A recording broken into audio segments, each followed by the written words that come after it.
calling the meeting to order. Good evening, everyone. Let's see. First up, we have approval of the minutes of May 22nd, 2025. Do we have any edits, corrections, modifications, et cetera, for those? No.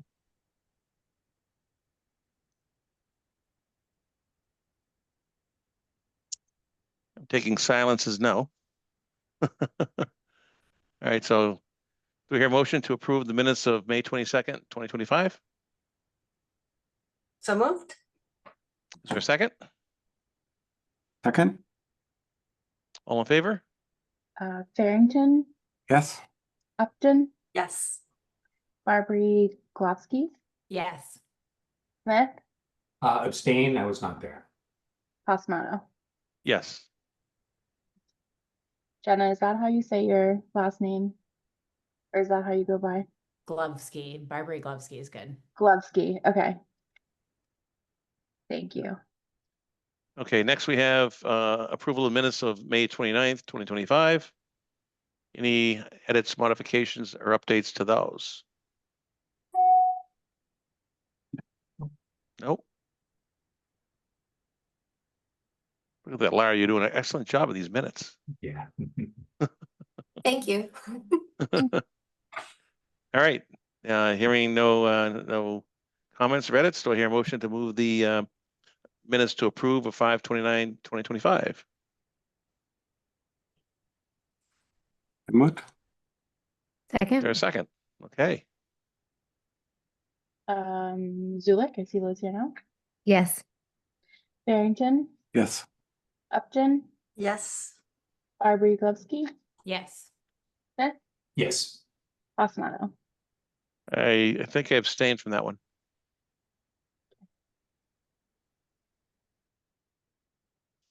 Alrighty. Okay. So first up, we have a notice of intent, 36 Cordova Road, map 45, lot 2, removal and installation of the golf course underground irrigation system. In accordance with the Wetlands Protection Act, Mass General Laws, Chapter 131, Section 40, and the Southfield Wetlands Bylaw, the Southfield Conservation Commission will conduct a public hearing on Thursday, July 10, 2025 at 7 p.m. By a virtual Zoom meeting. The commission will consider a notice of intent for a project located at 36 Cordova Road, map 45, lot 2, for the applicant Mark Purple, Town of Southborough. The project description is removal and reinstallation of the golf club underground irrigation system. Good evening. Good evening. Can you hear me? Yeah. Yep. Bill Cundiff, Town of Southborough Department of Public Works. I've been asked to move this project along from the select board, and in order to proceed, we have. Let me tell you where the site is located first. The site is centrally located. I'm sure you all know where it is, but for the public, it's centrally located at 36 Cordoville Road. And I'm not sure if I can share my screen, perhaps. Share. And it's a 55-acre site. The town of Southborough acquired the site about 25 years ago. It used to be owned by St. Mark's, and I'm not sure what the transaction was, but as part of the transaction, there was a conservation restriction put on the property at the time. So it limited some of the nature and scope of what the town could do. We've been approached to take a look at replacing the existing irrigation system, which is in poor condition, often has heads that fail and portions of the system that fail, and ongoing maintenance is required. That's beyond what is considered normal. So, so the scope of the project is to, did I get permission to share? You should be able to now, Bill.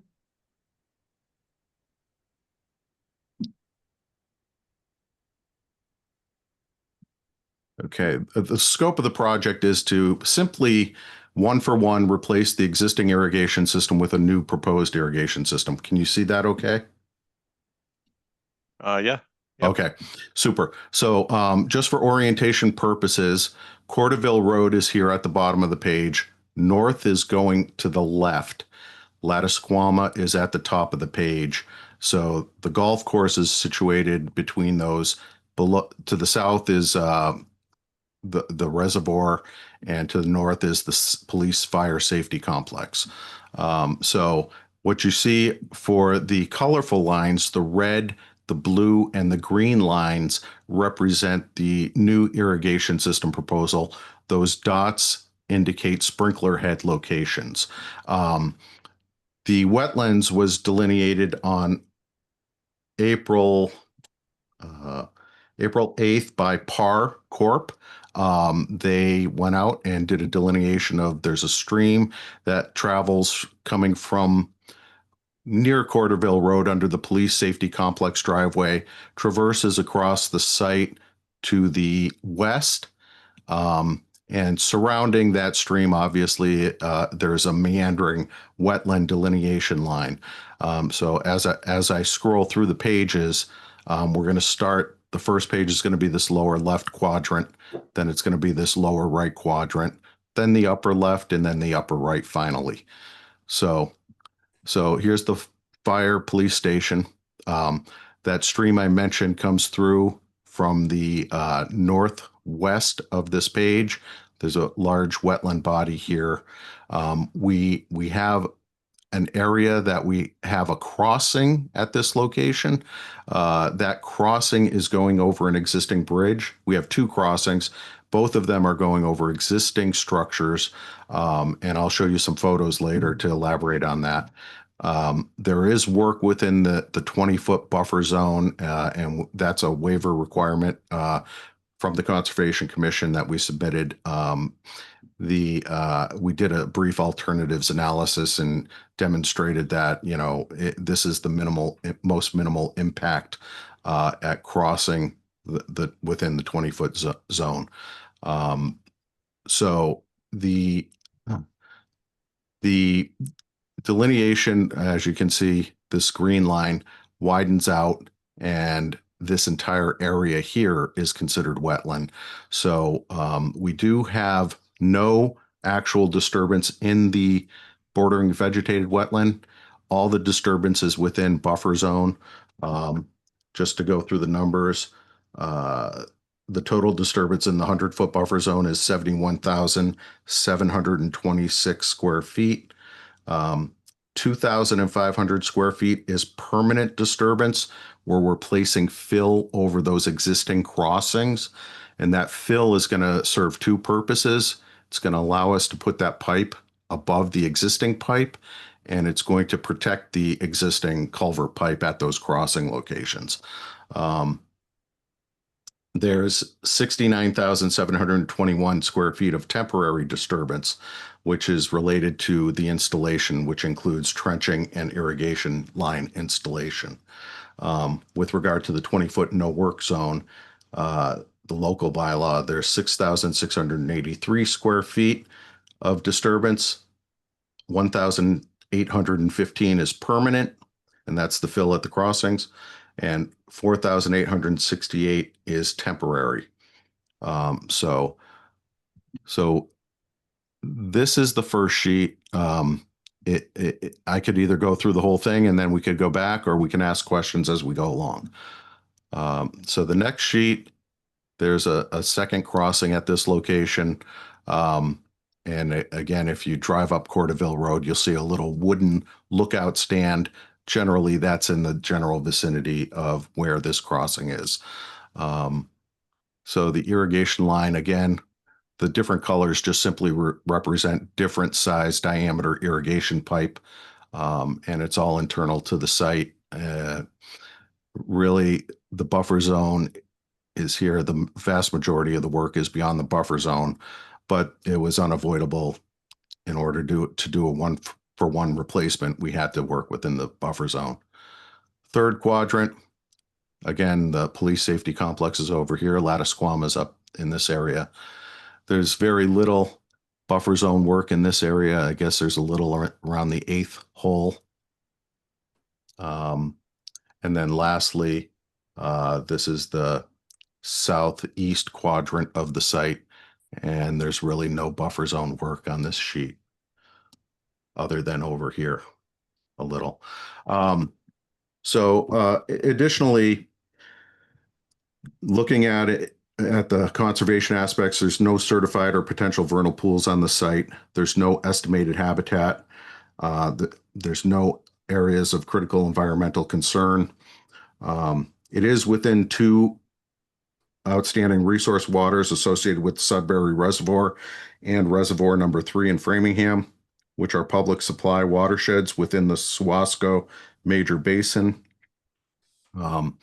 And let me scroll down and I'll show you that photo this is one of the photos of the culvert crossing. You can see there's hardly any fill over the existing pipe, and from an engineering perspective, that's never a good thing if you're driving vehicles over this. Granted, most of it's golf carts, but at times I'm sure trucks and heavier vehicles do go over this. Adding a foot to 2 feet of fill over this would not be a bad thing to protect the culvert pipe, as well as give us that cushion for the irrigation line, which would go under that roadway. I think I have another photo of the other cross. Does it go under the roadway and above the pipe? Currently, it does not go under the roadway. It goes in the wetlands. So we're going to abandon that pipe currently, and we're going to cross at the existing crossing locations. So let me see if I could find. No, that's the detention pond. This is the large wetland that's coming from the northwest quadrant of the site, where a stream accumulates and Golf then balls. and catches golf balls. We're actually standing on the other crossing location, and you can't get a good view on that photo. Again, here's another pipe. I think actually this is a third area that we have a crossing, but it's just a spur line to feed a few sprinkler heads. It's not part of the main loop. And you can see the pipe here down at the bottom being exposed. So putting a little fill over that is certainly going to be a good thing. I mean, it's a pretty good sized stream that goes through there, but it's not shown on the USGS as a perennial. It doesn't even show as an intermittent on the USGS. I'm not sure if that's because a lot of it is stormwater drainage, perhaps some groundwater. I'm not sure. Here is the other crossing location. You'll see that again, there's hardly any cover on that pipe. So that's really about it in a nutshell. So if you have any questions, one more thing, let me just touch on the conservation restriction. There it is. Okay. So as part of the conservation restriction, there is an allowance, and this was thought about 25 years ago, for the replacement of the irrigation system. So the highlighted section is directly from the conservation restriction, and it explicitly allows the replacement of the system with the permission of the Conservation Commission and the Sudbury Valley trustees. So as part of this submittal, we're requesting, if the NOI is issued, we're requesting that the commission allow the replacement of the irrigation system. And the replacement methodology, are you going to use something like a ditch witch and then cover up as you go, or are these things going to remain open for some period of time? What's the process going to be? Well, we typically wouldn't get into means and methods we'd leave that up to the contractor. I envision that they would use a ditch witch for the construction and installation of the system. However, I wouldn't want to rule out or eliminate the possibility of them using like a small backhoe. Certainly you could limit it through rubber tired excavator or something like that, in order to minimize any kind of digging up of the dirt other than the trench. Yeah, I guess I'm just interested in how the wetlands are going to be protected as they do this installation. Is it going to be open for a period of time, or is it going to be, open it up, lay the pipe, close it up? Yeah, prior to construction, obviously we'll work with Melissa throughout the whole project, but prior to construction, we're going to erect hay bales or silt fence and the tubes there, the wattles, Built straw box, yeah. straw wattles, and that'll be the first thing they do. Then they'll do the excavation and installation of the system, and then we'll establish the loam and seed before the wattles come down, and we'll work with Melissa throughout that whole process to make sure she's okay with us at the installation all the way through construction and then final removal.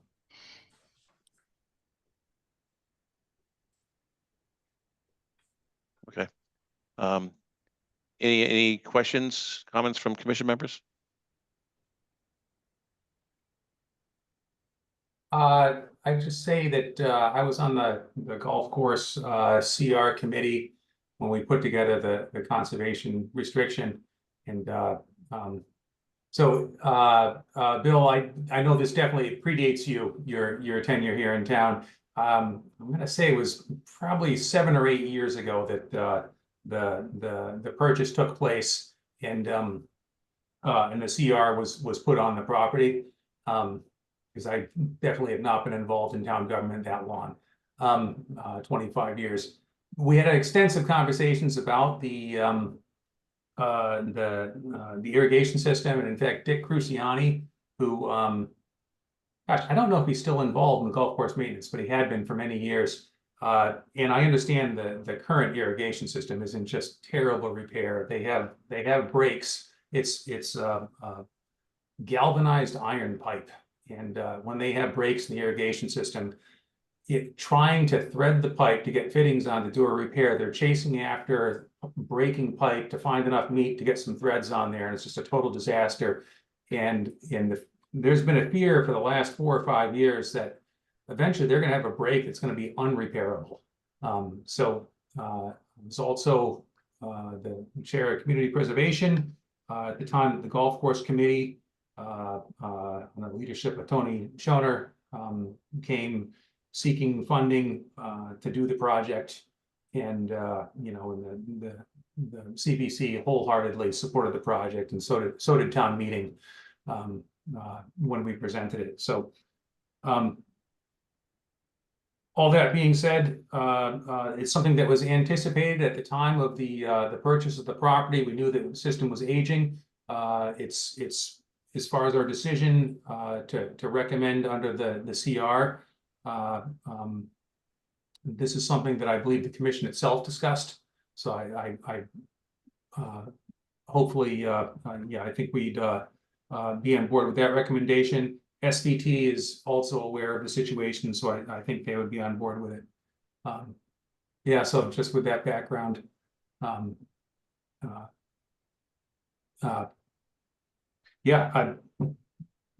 lot of words to say that I fully support the project.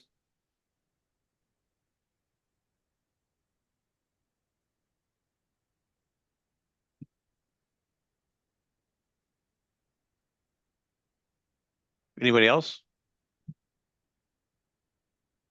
So I had one question about the erosion controls. I think on the first sheet that you showed, you can see that they're kind of hugging the wetland and, in the 20-foot no touch. And I'm just wondering, is that needed to be that close or to be effective, or can we keep it out of the 20-foot if possible? Are you talking about this crossing? Yeah, where it comes down the hill, if you go a little further toward Lattisquama. Oh, Lattisquama this way? Oh, no, you were there. This is Cordoville down this way. Yeah, if you go further up and to the left a little bit, you can see right there where it's like A107, 106, the flags there. Yep. Those double dotted lines are the erosion controls. No, that's the limit of work. Oh, okay.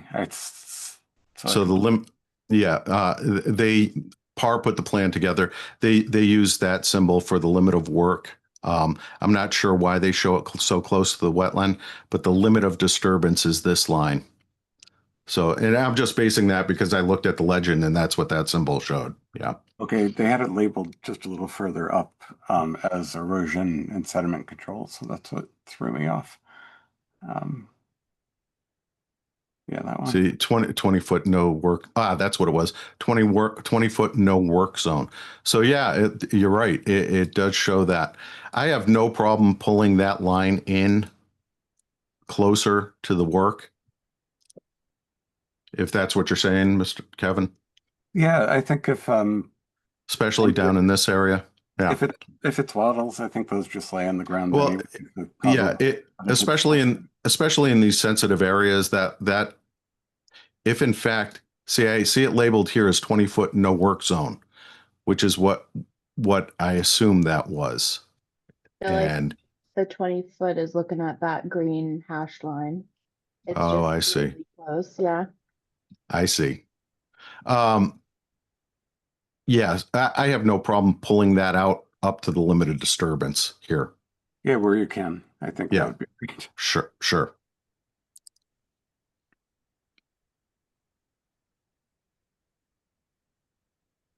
We don't have a DEP file number yet, so, gives me time to make edits to the drawings. Melissa, do we have any feedback from SVT on this?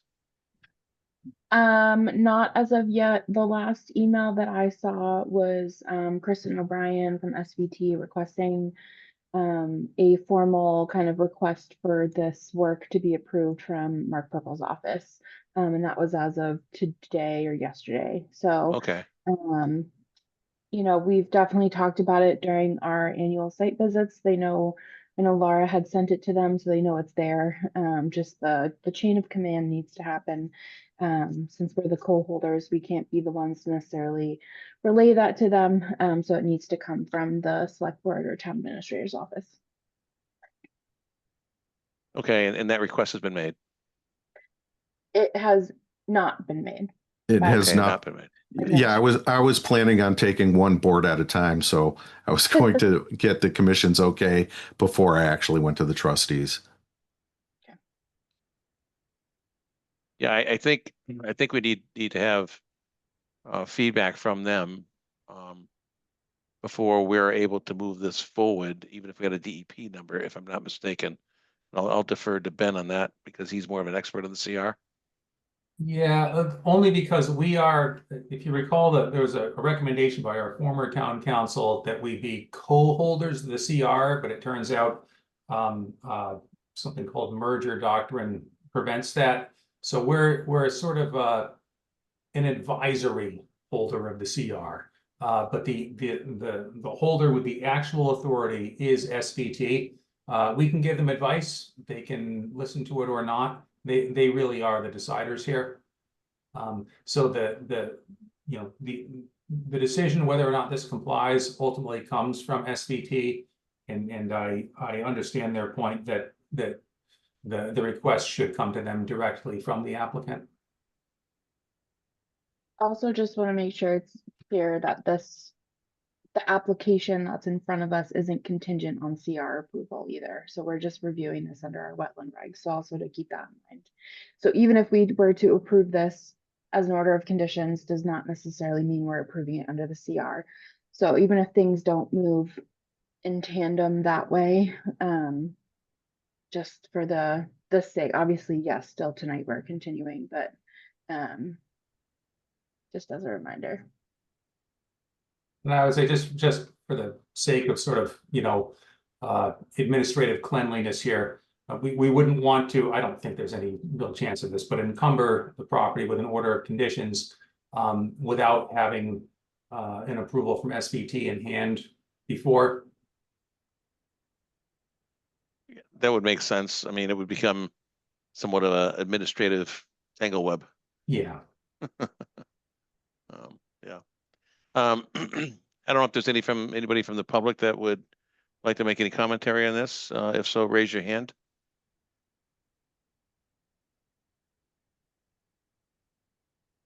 I'm not seeing any hands.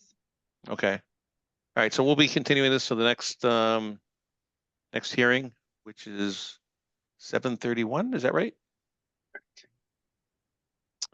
Okay, do I hear a motion to continue? So moved. There's a second.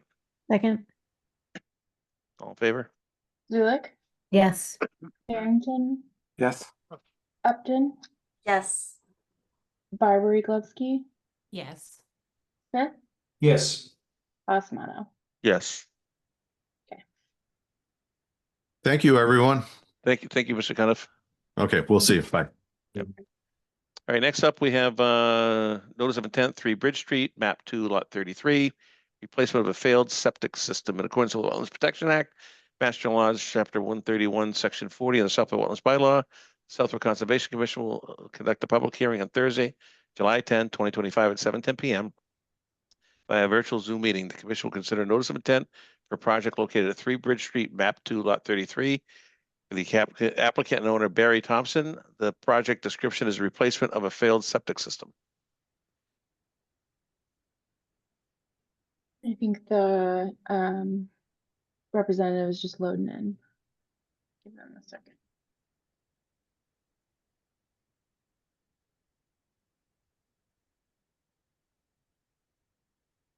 David, you should be able to unmute if you want to introduce yourself. Audio. How's that? Perfect. That's good? Mhm. Good evening. I'm David Schofield, representing Barry Thompson at 3 Bridge Street.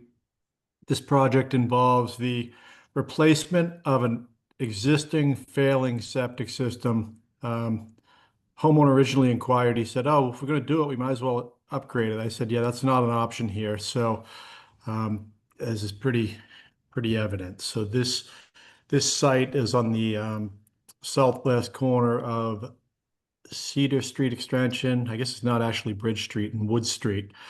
It abuts the Sudbury River. There's an associated bordering vegetated wetland as shown on the plan. Do you want me to share my screen? Sure, I think that would help. If Okay. you need me to do it, just let me know. Yeah, so this is the Wood Street, Cedar Street extension. This is Bridge Street coming We're not this seeing way. anything yet. Oh, you're not? Okay. We're Sorry. seeing you. See me. That's not gonna do you much good. How do I in view. Along the bottom, you might There's a have green this share taskbar. button. More? Oh, share. Okay, so now it'll, You just have to click which application you'd like to share. okay, entire screen. Share. And now do you see it? I think it's just Not loading. yet. Just the plan view. Okay, so yeah, subject property is a corner lot, Wood Street, Cedar Street extension. It actually doesn't front on Bridge Street where it gets its address. Let me just move this up a little bit. So existing houses here. The Sudbury River is at the bottom of the screen here. Right here. So there's a bordering vegetated wetland. David Burke came out and delineated the wetland as well as the riverfront, and those locations were picked up. The existing system is a leaching. It's a septic tank here that flows to a leaching pit, which is substantially in the groundwater, if not for all of the calendar year, it's a good portion of it. So there's effectively no treatment going on before the septic effluent is returned to the groundwater. So there's no treatment. So yeah, it wasn't close to being a pass. So we conducted soil testing. The two test holes. We had a deep test hole here. Test hole 1, test hole 2. We had groundwater, I believe it was at about 28 inches or thereabouts. So it was going to be an elevated system for sure to get above that. So in an effort to preserve existing landscape, to minimize grading, and to maximize the offset from the BVW and edge of the river, we utilized a Presby system, which occupies a footprint of 60% of that of a traditional SAS. And also it allows for a 2-foot reduction to groundwater, which minimizes grading as well. And we're able to keep this as a gravity system. So what we're proposing is raising the building sewer at this location here, going out the septic tank. I had to show, it's getting kind of busy, so I showed the proposed tank and leaching field in magenta. So this is the proposed tank, and this is the high point of grading. Looks like there's about 3.5 feet of fill over the tank just to get the required 9 inches of cover over top of it.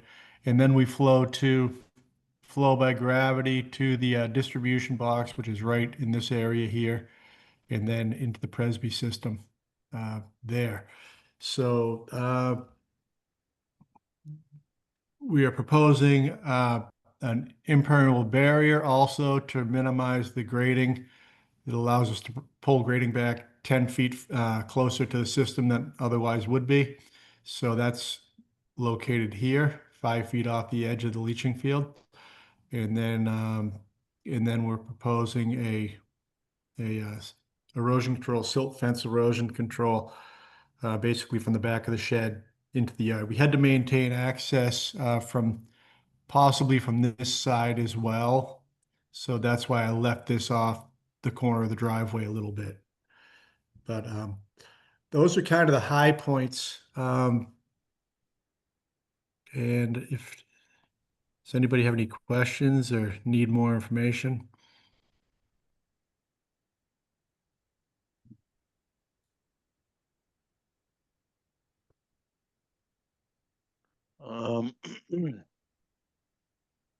Melissa, do we have a DEP number for this?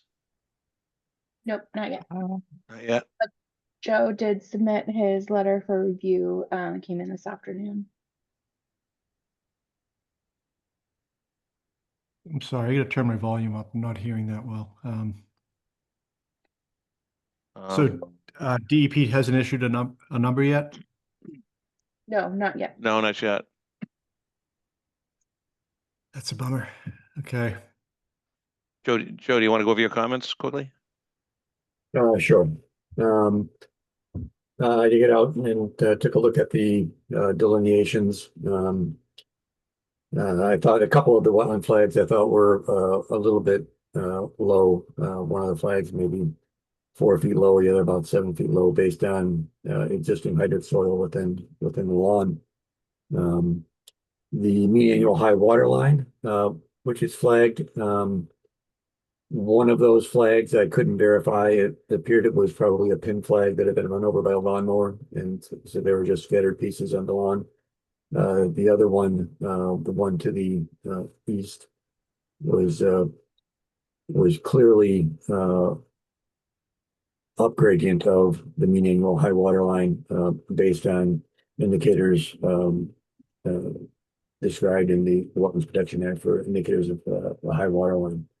In my review, I estimated the distance to the mean annual high water line from the existing flags as shown on the plan.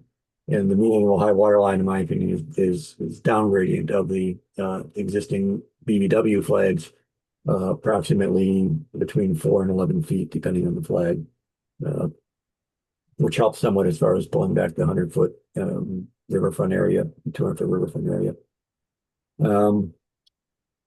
I did note that if the existing septic system was installed prior to August 7th, 1996, which wasn't clear from the application if that is the case, then it would appear to meet the exemption from the riverfront area regulations under the Wetlands Protection Act. So just requested that the applicant verify if the system was installed prior to that date, if known.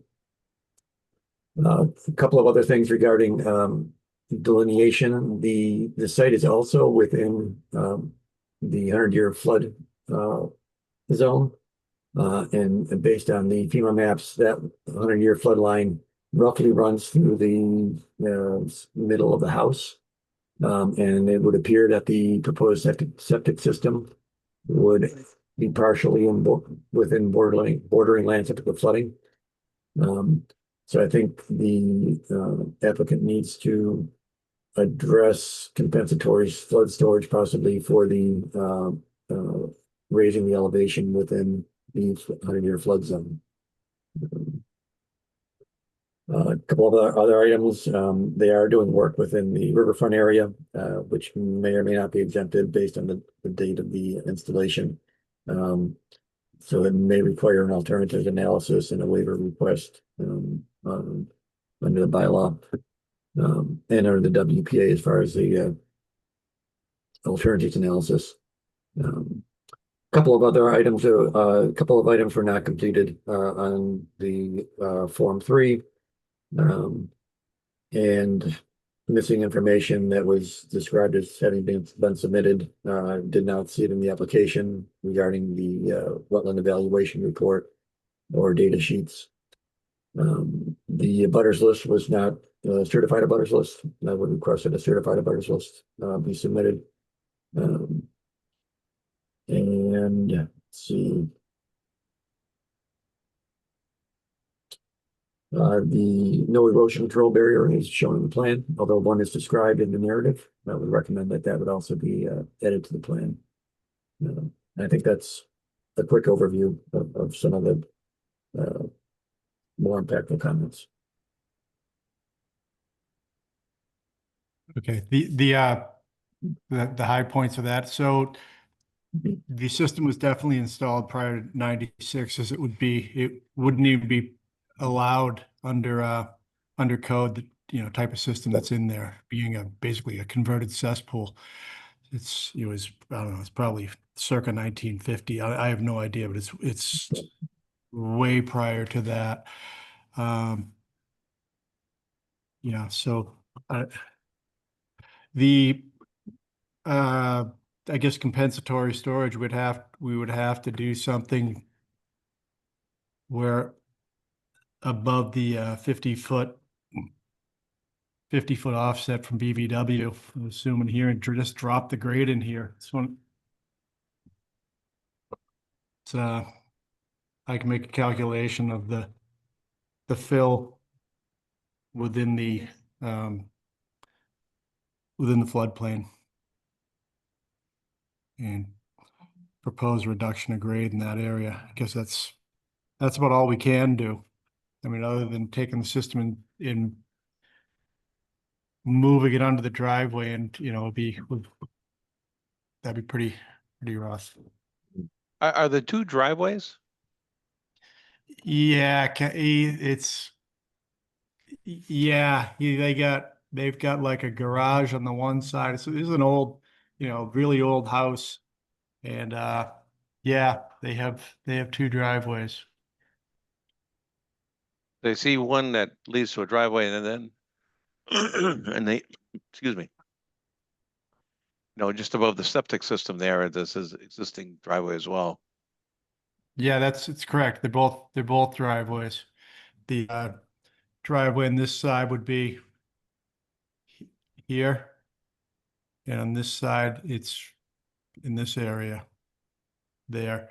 Yeah, it's an old house. It's a, I don't know if it's multiple additions, but there's definitely been added to, and kind of piecemeal. It's, it looks pretty vintage, and yeah, they do have two driveways. Are they both used? Yeah, they use both from one's kind of where they park cars, here, and then he's kind of a collector of motorcycles and old cars is kind of his hobby. So he maintains this Oh, this okay. driveway for his garage. I see, okay. You don't have much room here. No. Mhm.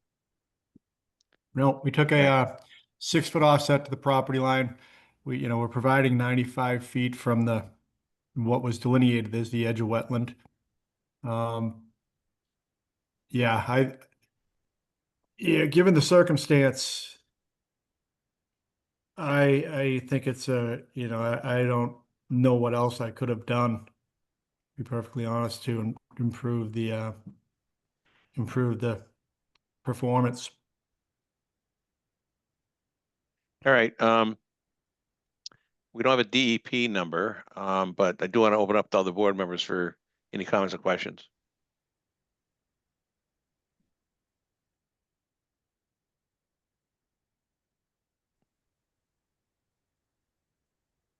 All right, hearing none. It'll be continued, but is there anybody from the public that has any questions or comments on this application? Not seeing any hands. All right, so do we hear a motion to continue to the next hearing? 7:31. So So moved. All right, do I hear a second? Second? All in favor? Zulik, Yes.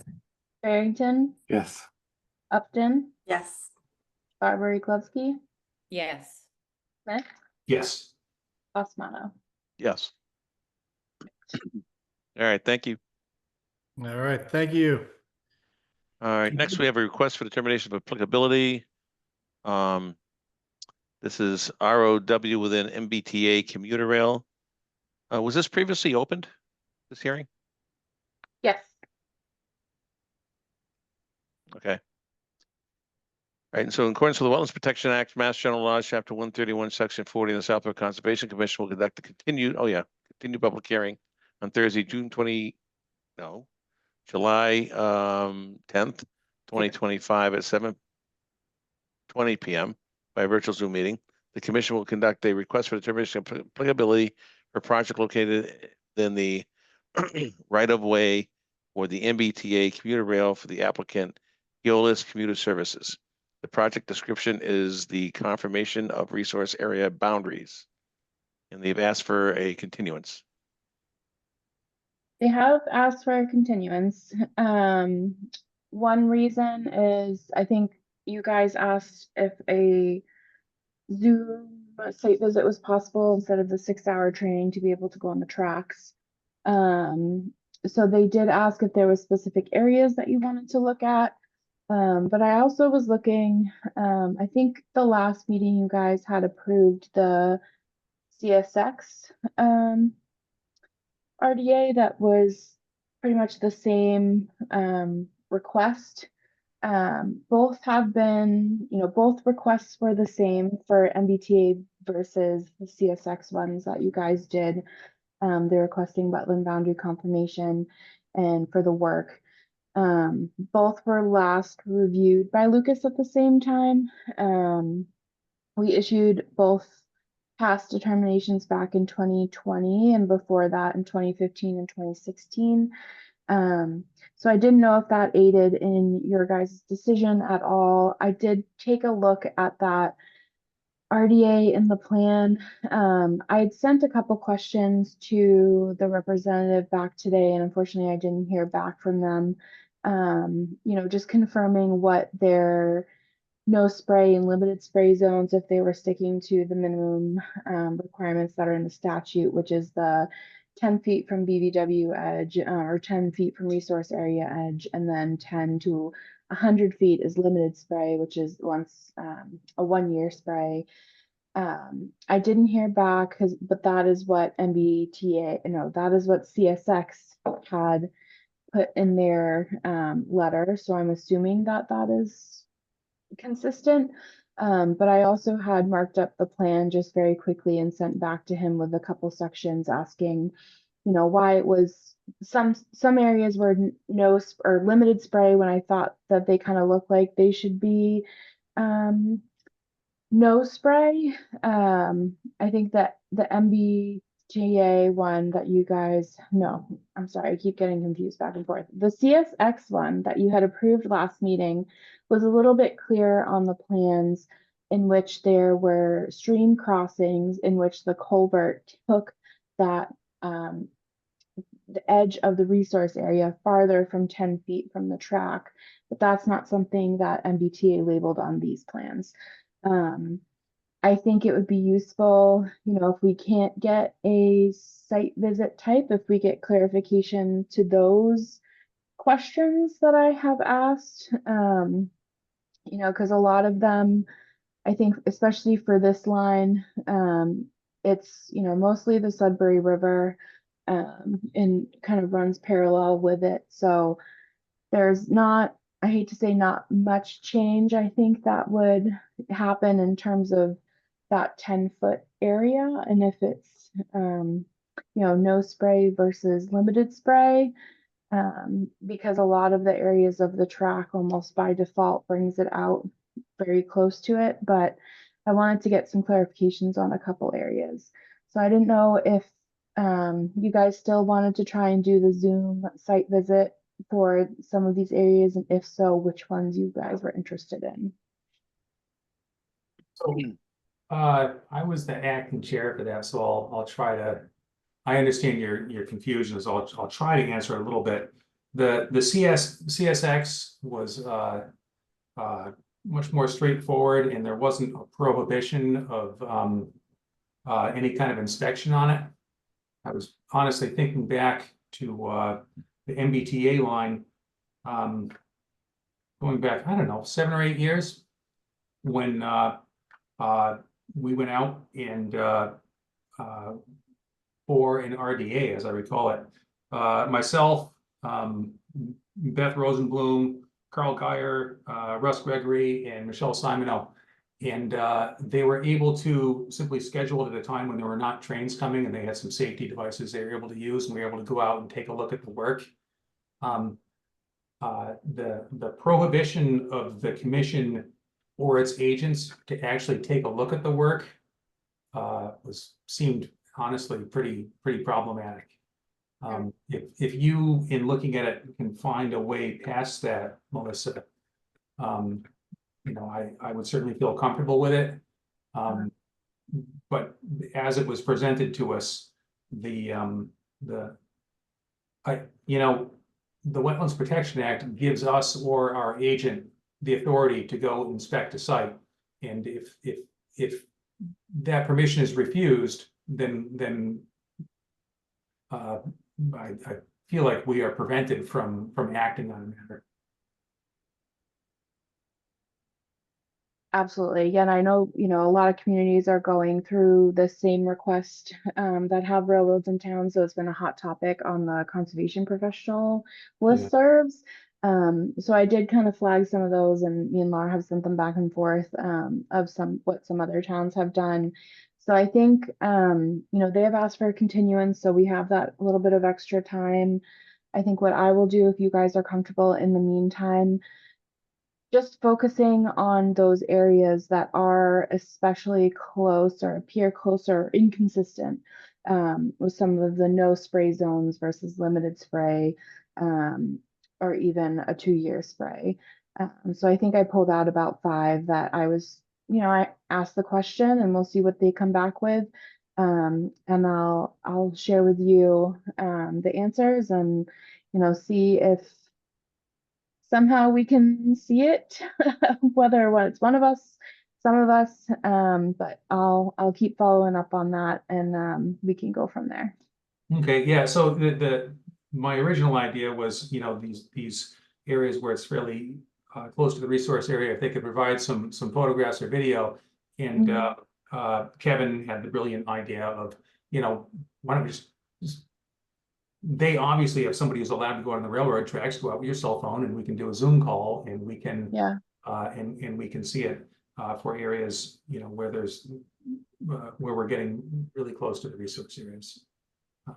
That's how we ended up with the Zoom call idea, which frankly, for this situation, may be the only path through it. Honestly, I think it's a great idea. but we'll see. Yeah, and I think those areas that Kevin was probably concerned about are the ones that I highlighted too and circled for them. So, yeah, clarity wise, like in terms of like physical photos might be easier to see than like picture quality of a Zoom call. So I'll see what we can figure out. Okay. All right, so given that, do I hear a motion for a continuance? So moved. There's a second. Second. All in favor? Zulik, Yes. Barrington, Yes. Upton, Yes. Barbary Glowski, Yes. Smith, Yes. Osmano. Yes. Okay. I think I heard Owen in the background. Wasn't mine. Wasn't mine. Okay. Oh, it's a cat. I'm like, That's it all wasn't is. me either. Okay, so Melinda, we gotta fess up. Wasn't mine this time. Introducing Sadie. Yeah. Did you say Sadie? Sadie. My granddaughter's name's Sadie. And she's a pistol, so good luck. My Sadie's a pistol too. Okay, new and continued business, request for certificate of compliance, 17 Redgate Lane, DEP 290, 921. Yes. So my understanding is you guys talked about this at the last meeting. Joe went out and did a site visit. There was some leaf debris and kind of yard waste that was within the VVW. Since the last meeting, the homeowner has sent photographs of that area. It has been cleaned up. I uploaded those photos to the SharePoint. I can share them now if you would like, and I think they're here if you have any questions. But as far as I know, that was what we were waiting for, and it has been completed. Okay, does everybody have any comments, discussion? I'll just say embarrassingly, I also did a site visit, not knowing Joe had been there, but I wore shorts and was afraid of getting poison ivy and didn't go into the woods. And I missed the yard Chicken. waste. My apologies to the homeowner. I had let her know afterwards that everything looked great. I did not traipse into the woods for fear of itching for the next couple of weeks, and I missed it. But Joe saw it, and it sounds like it's all cleared up now. So we're all good? We're all good. All right, so do I hear a motion to issue the certificate of compliance for 17 Redgate Lane, DP number 290-921? So moved. To the second. Second? All in favor? Zulik, Yes. Barrington, Yes. Upton, Yes. Barbary Glowski, Yes. Smith, Yes. Osmano. Yes. Perfect. All right, next we have a request for certificate of compliance for 77 Deerfoot Road, DP number 290-1114, ****. That was just because it was added for a revision. We have new rules at the town clerk's office. Okay, So nothing crazy about it. Joe, I don't know if you ended up getting out here, but I did do a site visit. I don't know if you had any comments, but I'll let you. No, I did not have a chance to get out to that site. I did hear that you were going to take a look at it. So I wasn't able to get that on my schedule. Okay, that's right. So I took I looked at the as-built compared to the approved plans. Everything appears to be in substantial compliance. I did a site visit this week. The inspection ports are above grade, so you can see those. They're accessible. The grass is definitely grown in for stabilization. Except for kind of where the silt fence was, because they did request approval to remove that, so that's been removed. So that's still growing in, but definitely way over the 80% that we look for. The final layout of the deck, is slightly different, a foot here, a foot there, but overall, it's a little bit actually, I think the closest point is now farther than what we originally approved. So it looks great. I personally think the garage looks beautiful, and very impressed. so a thumbs up. Thumbs up. And they All are right. here in case you have questions too, but I I did not see, and they did remove the old silt fence that had been buried at the toe of slope. That was a condition of approval. So that also had been done earlier in the year. Okay, any questions from the commission?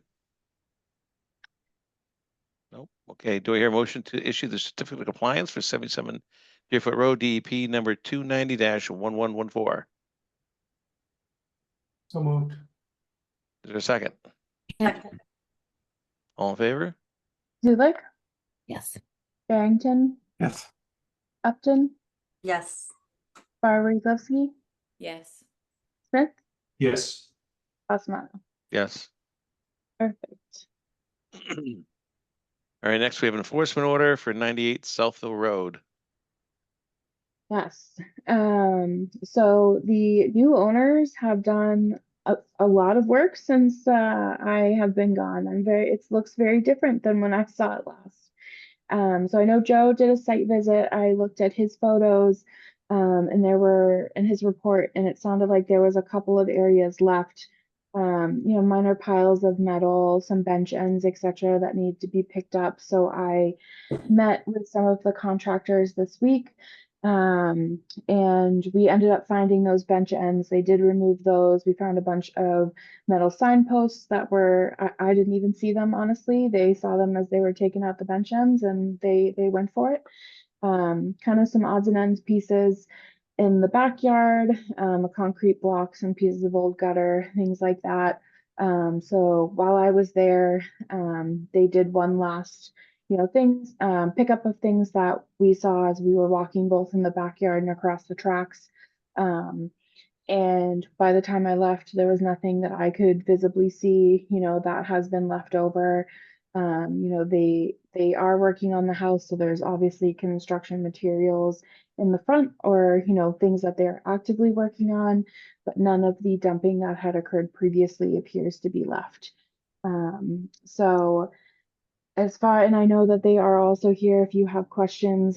I see them in the attendees, but I believe that, to get this, what I've seen in the past is having a certificate of compliance issued for an enforcement order.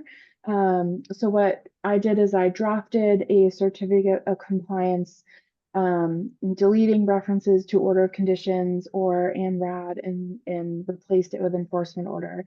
I had sent it to town council just as a, hey, does this look okay? But I didn't hear back. But I have seen those recorded at the registry, and it's something accepted by the registry. So I think, if the commission is comfortable, I did upload some of those photos to the SharePoint as well, just to show that last pile that we took out, and some pictures of the backyard.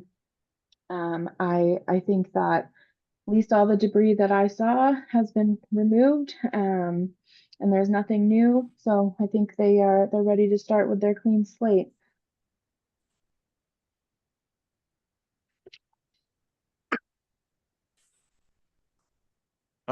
That's good news. Any They were questions or comments from the commission?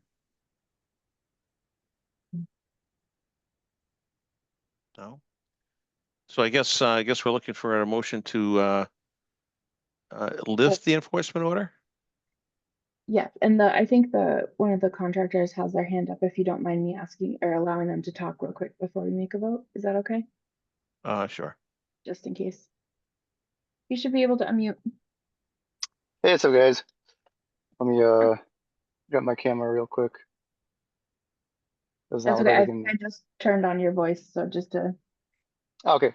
I'm actually one of the owners, not contractors, but do you guys have any questions? Is there anything that is left to clean up, or are you guys good? Are we to proceed to remove the lien? Yes, I didn't see anything else. The crews were great, and the things that I saw when I was out there, they picked it up right away and got rid of it. Perfect. Happy to hear So it. I think, Mark, yes, it would be a vote to lift the enforcement order with the issuance of a COC to be recorded at the registry. Just one quick question. Has SOF weighed in on this? I know they had some concerns early on, and I haven't talked to Eileen this week with the newest materials. So I don't know. I thought Laura said she might have been at the, I don't know if she's at the last meeting and she heard, you know, the kind of update with when Joe was here. So I guess I haven't, so it's been on my list, but if after tonight I was gonna send her Yeah. a message with the I photos. seem to remember they were pretty happy at the Yeah. last meeting. Okay, And good. so it probably is not worth holding this up for, but Okay, I Yeah. share that recollection for what it's worth. okay. Yeah, I was gonna follow up with her and just send her the photos with that, you know, everything was finally removed. I just didn't get to it today before I left, unfortunately. I think, you know, at the end of the day, it's our call to lift the enforcement order or not.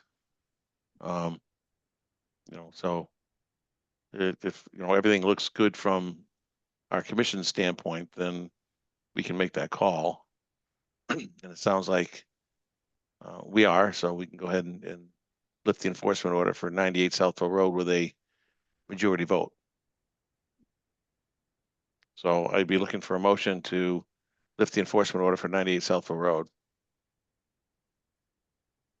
I So moved. moved. It'd be a second. Second, if I didn't get the first. We'll give you the second. Gotta be Zulik, fast on the trigger there, Kevin. Yes. All in favor? Zulik, Farrington, Yes. Upton, Yes. Barbary Glusky, Yes. Smith, Yes. Basmato. Now, do we have to take another vote to Mike. lift the issue the COC?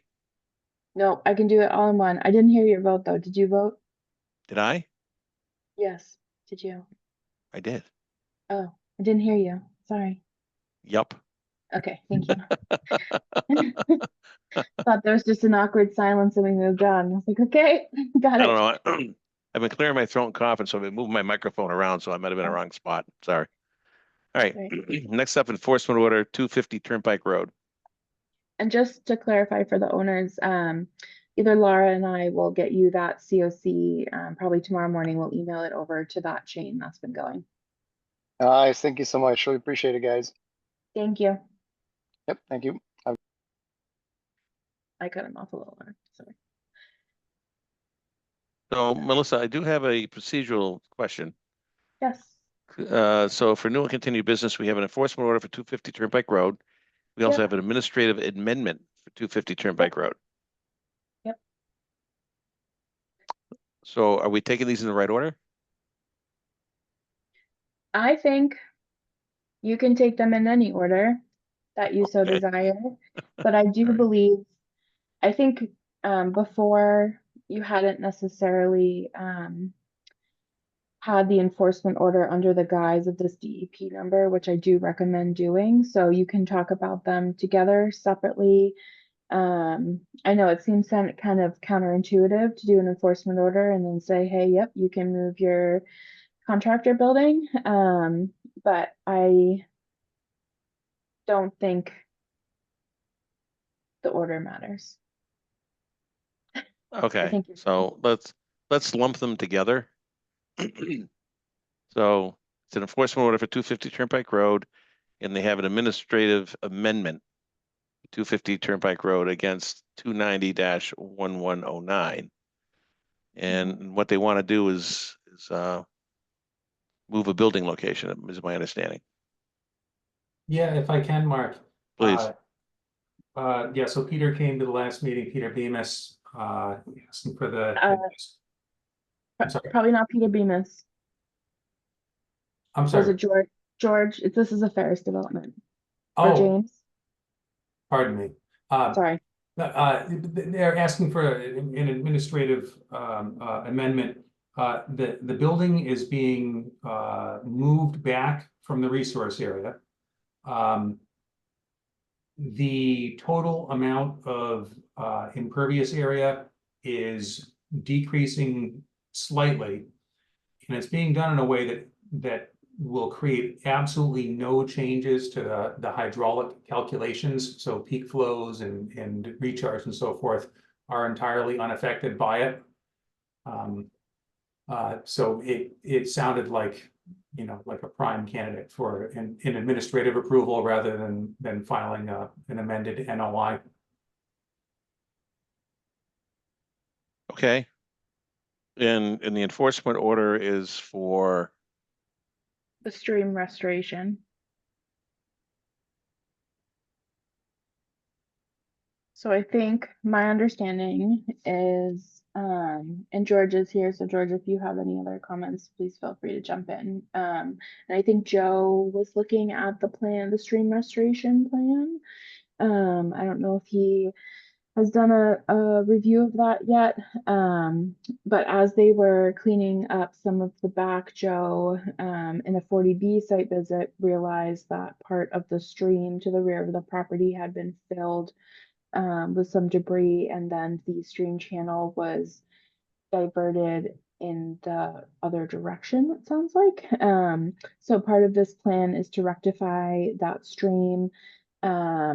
And to do so, they've decided, or you have decided to move forward with it as an enforcement order, which I think is appropriate. So the administrative amendment is allowing the building change. The enforcement order is allowing them to go within the resource area to rectify their violation as part of the work that was done under 290-1109 for some of just the brush cleanup in the back, you know, but ultimately was disposed of in a resource area. so I thought they had cleaned out all that brush previously and Joe went out there and looked. And that's when I think they had diverted it into a different direction. So now they are still fixing. So they had to submit a plan to really fix it. Through the chair, So, through the yeah, chair. please. Yeah, I'm confused now. Yeah, so they had blocked the stream with brush and soil. And then when the brush was removed, they had diverted the stream to the detention basin rather than to the area where it flowed previously. So when alerted to that, they realigned the stream and it's rough original condition, but it's not what I would consider a stream restoration. It's still pretty bare soil. There's no significant erosion from the last time I was out there, but you know, it needs stabilization. The stream channel needs to be restored in a more natural condition with some stones and things like that. And that's what the plan is providing for. All right, I got it. Thank you, Joe. So, I'm a little tangled up in my head procedurally here. And I'm gonna look to Melissa and Ben to help me unravel this here, but, so can the administrative amendment deal with the enforcement order details, or do they have to be separate? I would keep them separate. As the administrative amendment is just uploading, is changing and approving the building location, and there's no real alteration to calculations. And I would keep the enforcement order separate as well as a violation that has occurred that needs to be rectified. Which is in exist, which is in existence already. Correct. All right, I got it. I think I'm straightened out. Okay, so with respect to the enforcement order, there's no action for the commission to take right now other than the applicant to complete the stream restoration. So they did submit a plan, and that's where I don't know if Joe has had been able to review it. I think it's been since the last meeting that it came in. I have not had a chance to look at it closely. I have kind of scanned it, and it looks like it Okay. hits all the points that need to be hit. But like I said, I have not had a chance to do a thorough review of the proposal. Okay. Well, I would there's still- there's the plan on paper, and then there's a Yep. work in the field that needs to happen. Right? Yeah. So, So I would still vote to issue the enforcement order tonight because that has yet to happen. And we can talk about what the specific actions would be for the enforcement order. Which I'm just pulling it up so I make sure I say the right ones. If the enforcement order is going to reference the plan that Joe has not yet completely reviewed, Well, we can still have the requirement be the submittal of the plan to be approved by the commission. Right. So Yeah, I if got it. we're just kind of starting that paper trail. So they, they could technically have already complied with action number 1 of submittal of the stream restoration plan. Mhm. But it has yet to be approved by us. But if there's things that we believe should be done in the meantime, that like if there's stabilization or other aspects, then at least that can get started and they have approval, to do. And or if there is any other work, that can be done in the meantime in terms of sourcing plants or things like that. So, Okay. our findings are, that the activity has happened. It is in violation of the order of conditions issued, which is 290-1109. And then our actual order is that the resource area alterations resulting from said activity shall be corrected and the resource areas returned to their original condition. We can check off a restoration plan shall be filed with the issuing authority on or before, and we can even put in today's date because technically they have complied with that for the stream restoration. And then, property owner shall take the following actions. And usually what I can do is I kind of attach an addendum that states, the applicant has submitted the proposed stream restoration plan. The plan is to be approved by the commission prior to implementation. If there are specific things, like I looked at it quickly, and there were things such as, plants just as available, but we want to make sure they're straight natives, things like that, which can further be discussed at the next meeting. But if there's anything specific, I would say, filing the restoration plan, and if there's anything immediate that you guys or Joe have seen that needs to be done, we should include that now. That was a lot of words, I'm sorry. All good words. Okay. Okay. Any additions from the commission? Can I ask a quick question of Joe? Joe, so I know you haven't had a chance to go through the plan in great detail, but it sounds like you've been able to look at it quickly. Do you feel it provides enough protection against erosion of the channel itself? Sort of in the interim, we're talking about waiting 3 weeks till our next meeting, but in the interim, is there any kind of stabilization that needs to take place on sort of an emergency basis? Yeah, it's a good question. It's one of the things I was a bit concerned with when the channel was kind of realigned in its approximate correct location. What was done at that time was I had recommended they put several wattles across the channel to essentially create settling basins behind each wattle and slow down any flow. And as of my last site visit, which I think was a couple of weeks ago, there hadn't been any real significant problem with any erosion. And I think if those are, as long as those are functioning, they seem to be slowing the water down enough.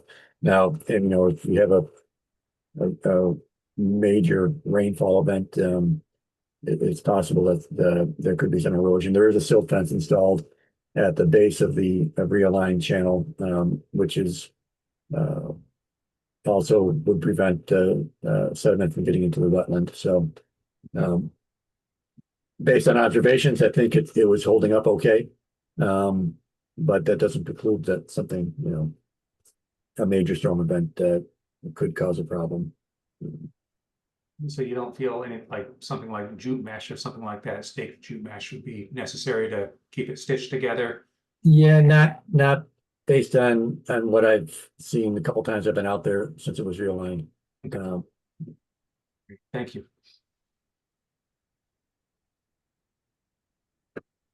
And this doesn't preclude us if, you know, I go out and I do see that there's active erosion, we still can take action on intermediary measures.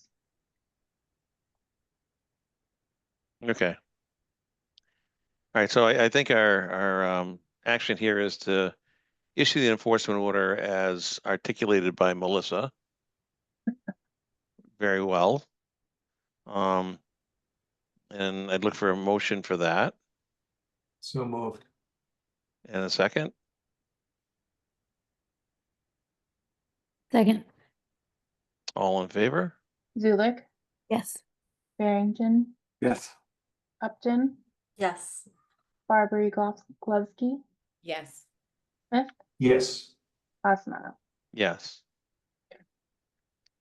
And then for the administrative amendment, based on discussion that we've had, I would look for a motion to go ahead and approve that administrative amendment. So moved. In a second, Second. all in favor? Zulik, Yes. Barrington, Yes. Upton, Yes. Barberry-Glovsky, Yes. Smith, Yes. Osmanno. Yes. And now we have a 250 Turnpike 40B update.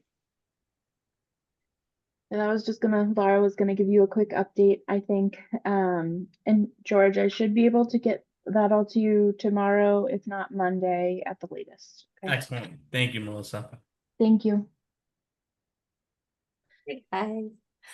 So just super quick, as part of the 40B hearing process for 250, Lucas Environmental had recommended that the applicant conduct a vernal pool migration and habitat study. They did that like mid-March to early April and submitted their results. Those are being peer reviewed by Joe as well. Most recently, the applicant has submitted their comment letter in response to Joe's comments, and they have also submitted a concept plan for a wildlife passage culvert. It's currently proposed as like a 2-foot by 2-foot culvert that goes under the proposed roadway. So since this is something that is typically under Concom's purview, and because ZBA is acting in place of Concom for the local bylaws, I just wanted to keep you guys in the loop and give you guys the chance to provide any comments to the board, because this is not their area of expertise and it is yours. So we are meeting next week on the 16th to discuss this concept plan and the response letter from Goddard Consulting. So you guys are obviously always more than welcome to attend the meeting. It is on Zoom, so hopefully that makes it a little easier if you were interested. But also, if the commission as a whole wanted to send comments, I wanted to give you guys the opportunity to do that. Okay, so they're proposing a passageway that's 2 feet by 2 feet. And are we gonna give all these little critters a little Google map so that they can find it? Yeah. So I don't know if you guys have had a chance to take a look at the plan, but if not, I have it somewhere. But yeah, it's basically a 2-foot by 2-foot box culvert that is, I think, 65 feet long, and basically connects to wetland areas. So the one to the east and then the one to the west that contains that vernal pool. Well, I'm not trying to be, sarcastic or funny, but I'd be interested to know that whether or not any of this has been done in the past and it's been successful, of having a 65-foot concrete square thing that, are protected reptiles and turtles and things are gonna find and walk through to get to the other side. I think wondered of the Jersey same barriers thing. along the highway, that the animals cross the road and they get to Jersey Barrier and then they're stuck. You know, and then they gotta go back the other way, then they get run over. Uh, I think it'd be great if they had any kind of validation that this works, because to me it seemed unrealistic that all those little salamanders would find their way to that one spot to cross. and they're gonna go through the pipe and not over the top. I mean, I think we can look to Oregon know. Road, you know, where invertebrates cross every spring. And they don't all go to one spot, as it turns out. It's a distance of several hundred feet on the road, you know, where every spring volunteers come out to help them cross the road because otherwise they get squashed. And that's only to cover a distance of perhaps 25 feet, you know, going across the road. Not within a closed culvert, you know, open to the sky and so forth. I just have to say I'm very skeptical. yeah, so I mean, I'm with you all. I think it's a far-fetched idea. Through the chair? Yeah. Yeah, these wildlife tunnels have been shown to be successful. Typically, Come on, Joe, really? yeah. Okay. Typically, Natural Heritage looks for a bigger tunnel, a little more space, like a 4x4, or larger, depending on what types of wildlife you're trying to pass. As far as the critters finding the tunnel, generally there's some kind of a diversion, like a wing wall structure or something like that, or silt fences could be installed to direct them to the tunnel opening during the migration period. I haven't gotten into all the details of the proposed plan at this point to comment on those that right now, but they have been shown to work. Okay, I'll listen. But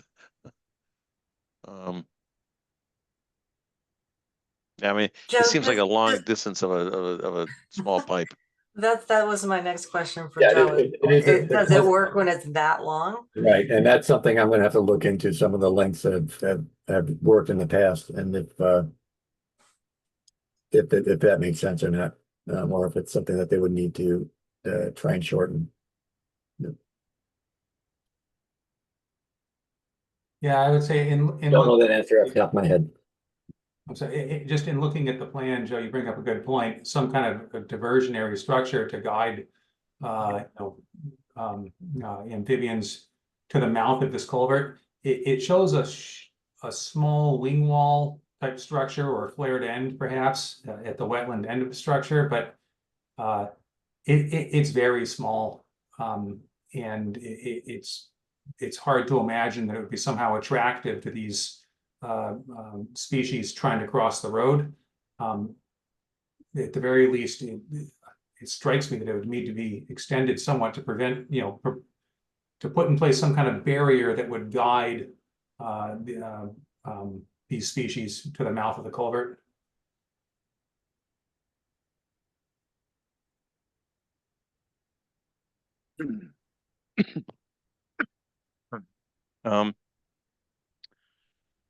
Excuse me. Laura, I'm sorry, you said this and it's completely escaped my mind. We have a fairly short time frame to get comments to, yeah. Yeah, I mean, the public hearing is not going to close next week. So if there were other comments that you wanted to submit after the fact, it probably would be picked up again, I would imagine, at our August meeting. But I am not sure on the applicant's timeline in terms of trying to revise their plans. You know, this was a concept plan that I think they were trying to see if it was feasible or something that the board would be willing to do, so that then they could fully engineer it into their revised plans. So I think what you're hearing is that, you know, we have some questions about their idea. Right. And And we need to do some research to figure out whether or not their idea is feasible. Right? I wouldn't say that it could be turned into a plan until we understand more about the feasibility of it. Does it work? It's 65 feet long. Does it need to have bigger flares? Does it need to have a bigger opening? Right? Those kinds of things. So, I can definitely put a memo together if you guys are comfortable in terms of what we just discussed in terms of you know, some of the preliminary concerns that you guys brought up, what Mark just reiterated. And you know, part of it, I think Lucas Environmental as is also the peer reviewer for the 40B. You know, so deferring a little bit to what their comments will be when they look over this. But also, yeah, interested in the length and if this has success in other places. You know, I'm sure Laura hates this answer, but I can always wait closer to their meeting on Wednesday to send the memo. So if you guys have individual comments, if you want to look into things yourself and have things that you want me to include, I can always include them with the statement that, you know, we haven't discussed these as a commission, but these are some findings that have been brought up individually that may be discussed at a future meeting or for the ZBA members to think about. yeah, I think that's the right path. Okay. Anybody disagree? No. Okay. I need a quick bio break. I'll be back in 2 minutes. We'll be here. Okay.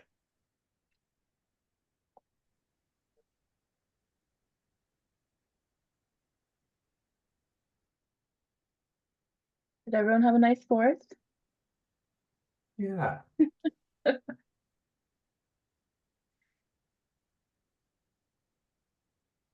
Anyone see any good fireworks? No. Not this year. My neighbor was setting them off till about midnight. Owen didn't even flinch.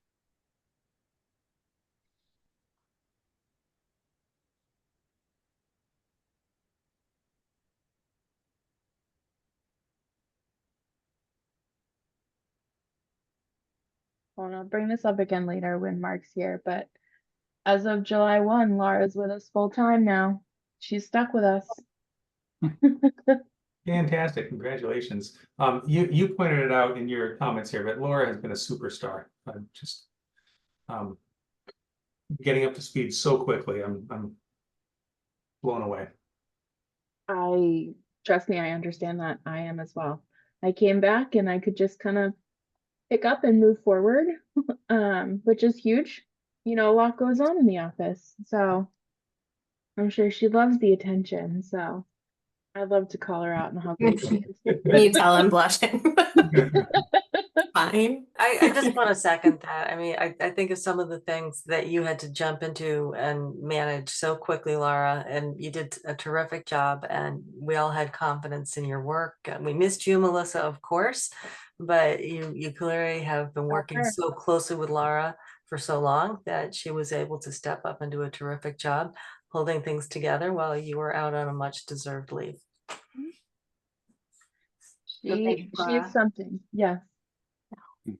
I owe a lot to Melissa for teaching me everything and for the, 10-page how to survive when Melissa is out document that helps me through the most of it.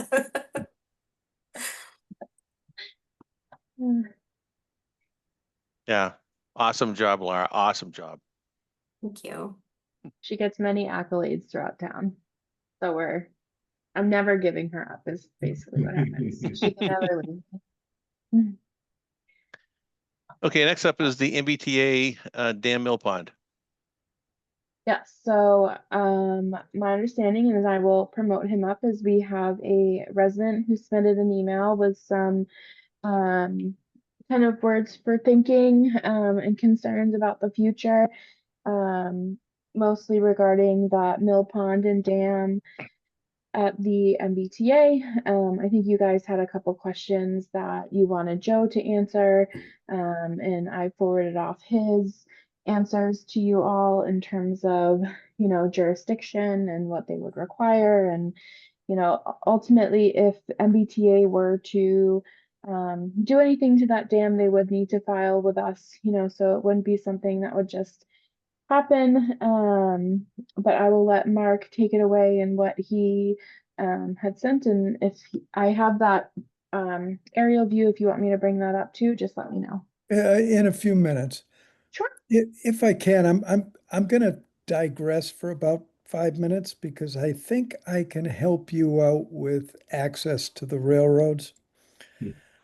I worked for MBTA Real Estate, good grief, for about 6 years in the early 2000s, and actually worked with a number of conservation commissions to gain access to railroad land. Subsequent to that, I've worked with National Grid on all their railroad permitting. So I've done it with National Grid as well. Currently, I'm a sub-consultant for MassDOT Rail. Now, MassDOT Rail is a group here in Massachusetts, part of MassDOT. They are actually the owners of the rail line down by the station. Keolis, basically on a MassDOT rail property, if the MBTA is operating there, MassDOT Rail walks across the hall to the MBTA because they're both part of MassDOT, and they just assign all the management responsibilities to the MBTA. So for the line that runs from Boston out to Worcester through Southborough, Keolis is the right person to work with. On the other line that runs through Southborough, through downtown and up that way, that line is owned by CSX. It's operated by CSX, and CSX calls all the shots there.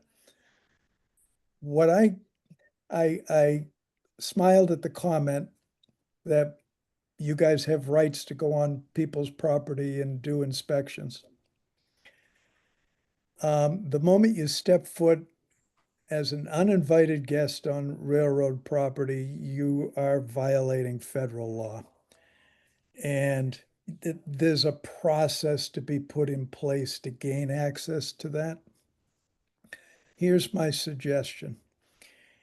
Anytime you enter and need to get into railroad land, you need to be safety trained by that railroad. So even if I work for a consultant, want to walk the railroad, I have to be safety trained by that railroad. What I suggest you do is have somebody on your board be appointed a railroad agent, and that person is responsible for maintaining the safety training. So that person would be the person who would be designated to go on railroad land. So if CSX is doing work along their line running north into town, you work with CSX. You have to be safety trained by CSX. I'm safety trained by CSX. It's good for a year. So you just have to go through that process. But having that little certificate is going to save you an incredible amount of time and make it easier for CSX to get you into the property. You have rights to inspect, and if they apply for a permit and somebody's safety trained, that's going to buy you a lot of goodwill with the railroad, and it'll make the process that much easier. CSX operates one train on that track going north, and then that same train comes back at the end of the day, and that's it. The only other time they may have a couple single trains just moving equipment. It's a dead-end line. So whatever comes out of Framingham goes all the way up to Leominster, and then backs back down the tracks back to Framingham. So they may let you, with CSX personnel, do an inspection. And they may even let you do it on an off hour because it's real predictable what's going up and down those tracks. But never make any assumptions with them. It's just, it's easier if you're safety trained in advance. As far as the other line, it's the MBTA that really controls the process. And the same thing, if you're safety trained through the MBTA, and it can be all be done online, CSX is done online, you can take a lot of the sting out of being able to get into that right away. And if you said to Keolis, oh, we've got a safety trained agent here, he's the person that would go down and do the inspections, they would then be able to walk you on the track. Somebody has to be there with you. Of the two rail lines, the Worcester line down by the station is one of the most dangerous lines in their system. There is a lot of traffic on that. The MBTA operates, CSX operates under the MBTA, and Amtrak operates under the MBTA. So CSX doesn't call the shots. Amtrak doesn't call the shots. It's the MBTA down there. Even though they don't own the land, MassDOT Rail does. So I hope that helps you. I used to drill this with National Grid, and they all hated me because I would force them all, even the managers on a project, when they would do vegetative maintenance. And oftentimes they would do it along the rail lines where they had facilities and shared them with the railroad. We went through this with a lot of conservation commissions who wanted that access. And the contractors knew how to give them the access so that they could get in. Mark Passamoto knows how to get me. I think Melissa does. If the commission at any time has a railroad question, my advice is free. I can give you any sorts of information. Some of the information I'm going to talk about in 2 seconds comes from the GIS system at the MBTA. I have full access to it. It's all public information. If you need any specific mapping, you want to see what the GIS mapping is on their system, I'm more than happy to dig it up and get it to you. I've done this freely with other towns. Now to the, unless you had any questions on that, let me get down to the dam. When I was at the MBTA discovered that they own actually 3 dams within the system. And one of them is at Southborough Station. The MBTA owns the parking lot. They own the land not on the right of way. So they are the physical owners of the parking lot, the dam. They own the mill pond. The town line, if you want to bring up that plan, I can kind of walk you through it.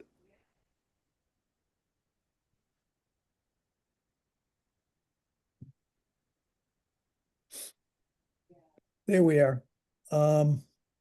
I took this, this is off of Google Earth. It's a little clearer. Basically, just below the parking lot where it says Sudbury River. That runs down to the culvert to the right on River Street and then goes under the culvert. And then the Sudbury River, you can kind of see it as that black area goes up to they call it the Sudbury River Reservoir. It's the mill pond. The dam is right where your arrow is now. I wanted to wander over there and get some pictures for you, but the weather just didn't cooperate. It is, I was commissioned in 2007 while I worked for the MBTA to get the inspections done on the two dams. I did that. One dam is in Canton and one is here. This dam was classified, if you read the report, as poor. It is poor. I've been out on it a number of times, 10 years ago, 12 years ago. I haven't been there since. There is also a second dam. If you really read the report, you look at GZA who did it. There's a spot in there where they identify a second dam. If north is the top of the plan, east is to the right, south is down, and west is to the left. If you look at the west end of the parking lot, right in the middle is kind of a area of, no, the other side. Right in there, the vegetation thins out. When the mill operated there, there is another dam right where that arrow is that no one talks about, which is what regulated the flow under the mill and allowed them to get the power. That pipe is still there and it still takes water back to the right-hand side of the parking lot. And if you go down there, that's where all that water comes from in that little estuary that then goes back under River Street. So there's really two ways the water can flow: under the parking lot and down the river. The dam was classified as poor in 2007. And essentially, if you read it carefully, if the dam fails, there really is not a heck of a lot of impacts east. That there's enough wetlands that the flows would take care of it. So there was no real incentive on the MBTA's part to fix it. So to be honest, I got the report. There was a reason I had it personally. And I just bided my time until someday I heard that they were going to repair it. I think I gave you a copy of the recent article that came out that part of the rehab of the framing, this branch line, they've decided they're going to fix this dam and a critical dam in Canton.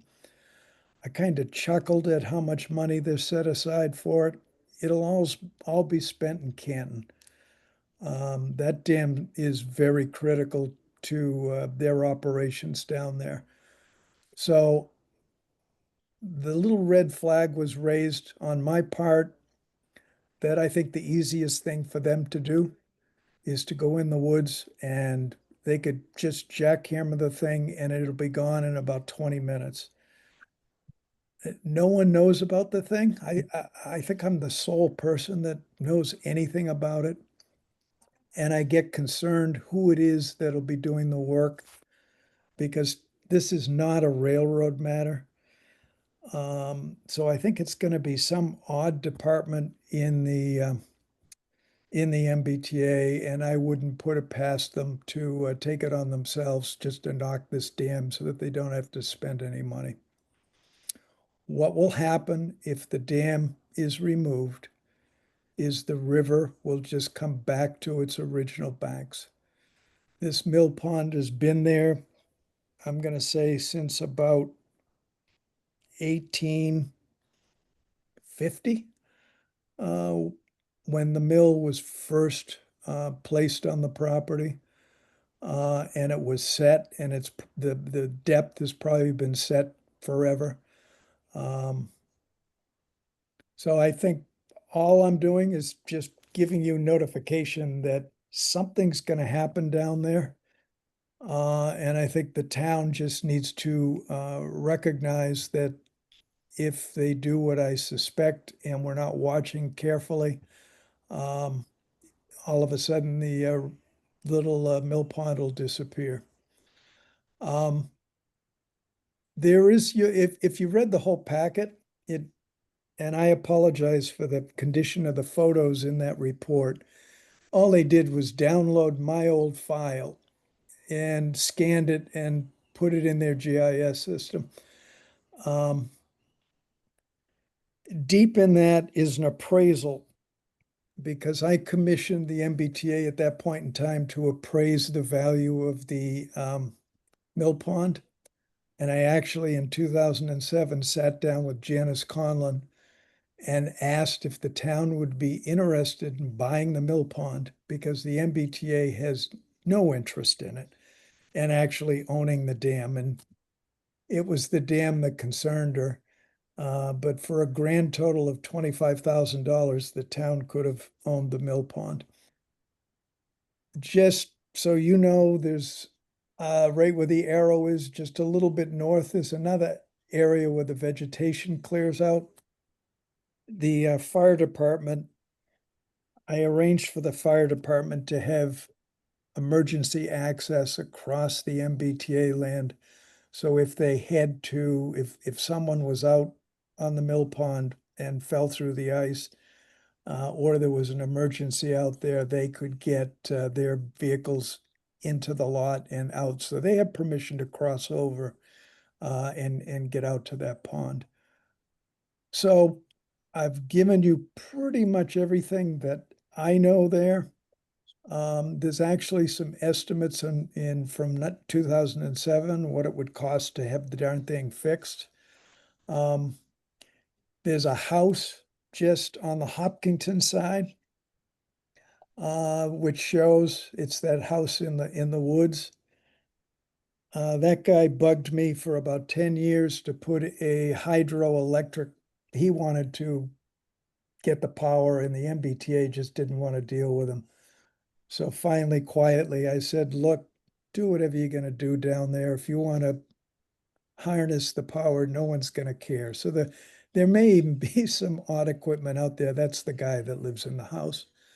I think that's all I've got out there. If it's Keolis knows they have to come to conservation and work through this. I don't know who it is. I can give Melissa, I'll contact, there's a contact person I still have there. I'll contact her tomorrow. And I perhaps can give you her name, and make sure that whoever gets this contract is in touch directly with the town.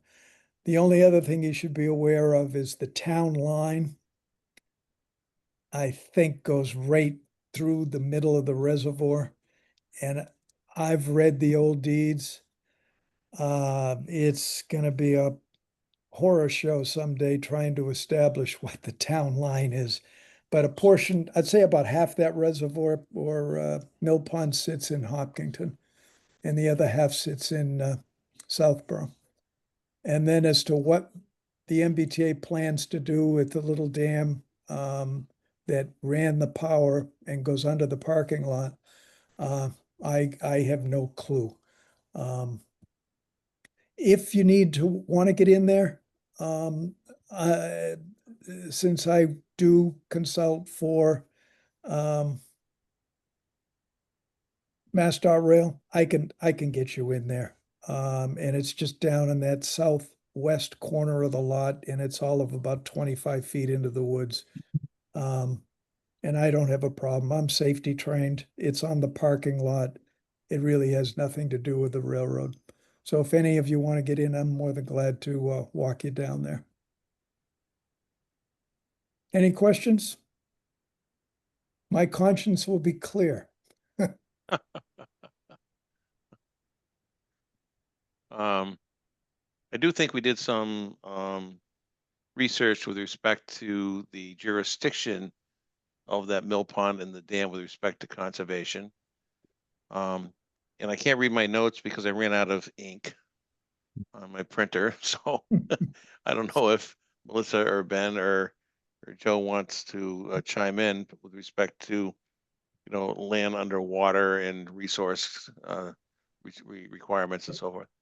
So it appears that it certainly is land underwater, regardless of whether it's, an artificially created body or not. It's absolutely jurisdictional. And a little bit of research I did on my own. The dam absolutely falls under the jurisdiction of the DCR, Office of Dam Safety. So the property owners, the property on which the dam sits are responsible for periodic inspection and maintenance of the dam. I haven't done any research into how diligent they've been in that, but Mr. Davis, I'd like to thank you for the time you spent putting together the report that you gave to us. It was fantastic. The biggest worry, the biggest red flag it threw up in my mind was it looked like there was a possibility of perhaps unintentional, perhaps not, but a sort of a demolition by neglect scenario. And if that were to happen, the property owner would bear responsibility both under the Wetlands Protection Act and under the DCR's Office of Dam Safety. But obviously, we don't want to get to that point. We want to make sure that the dam is maintained in such a state that we just wouldn't have to deal with such a situation. So it sounds like there is some intent to do some sort of marginal maintenance on the dam. Under the regulations of the Office of Dam Safety, and I understand the filings that should have been submitted are public records. I just haven't had the time to really claw into that. I would certainly hope that the agencies and private contractors involved, would have done timely and complete filings, in particular for this newly proposed maintenance effort. Maintenance on a dam is something that the DCR does not take lightly. It's something they perform a very thorough review of. But again, I haven't been able to really claw into the records on that front. I think they're going to do one of two things. A, they'll fix it, or they're just going to move to get rid of it. I don't think they're going to do any simple maintenance. It's, in my opinion, it's kind of beyond that. And my concern when I worked at the MBTA is it's probably more of a safety hazard than anything else down there. The MBTA is technically exempt from local conservation bylaws. They comply to the state bylaws. So but it doesn't mean that they ignore you, like Keolis. Keolis is they're exempt from your bylaws statutorily. But they do just what they're properly doing there. They work with you. But that's a card they can always play. They just willy-nilly will do that. And that's why I get a little concerned. No, and Keolis has done that in the past with this commission, very, in fact, forcefully insisted that our bylaw cannot be enforced against them. In this particular instance, it's the Wetlands Protection Act that does the heavy lifting. And the impact to a resource area that would take place as a result of the dam removal, the amount of mitigation that would take place, and this is not only, the commission itself, I'm confident would demand, sufficient mitigation to offset the impact. In a situation like this, I know also the Central Regional Office, the DEP, would get involved, and they too would be looking over our shoulders and giving us advice and sort of taking their own stand here. So again, my biggest concern was, like I said, there would be a situation of demolition by neglect. where we'd be coming in to pick up the pieces afterwards, and that would be a disastrous situation. Yep. It gives me a little bit of confidence that funds have been appropriated and directed towards maintenance of the dam. The town certainly hasn't been, considered as a stakeholder in this and information shared with us. We're not at that point, but it gives me a little bit of confidence that they are, directing some funding towards doing some maintenance on the dam. Sudbury Valley Trustees is a owner of a piece of that land just south. Yeah, with So- the historic bridge. Yep. Yes, so they would have been, they're probably the first property owner that gets affected by the dam bursting. And that bridge would probably be in peril. Yeah. One of the things the MBTA was supposed to do at one point in time was they kept that bridge, but they were also supposed to be putting a sidewalk up to Hopkinton State Park, and that never got done. And I don't think Southborough cared because it was all in Hopkinton. So at some point, they're gonna bring equipment in there. I assume they would have to talk to you at that level and time. But I think what I'll do is I can give Melissa a good contact person in at the MBTA.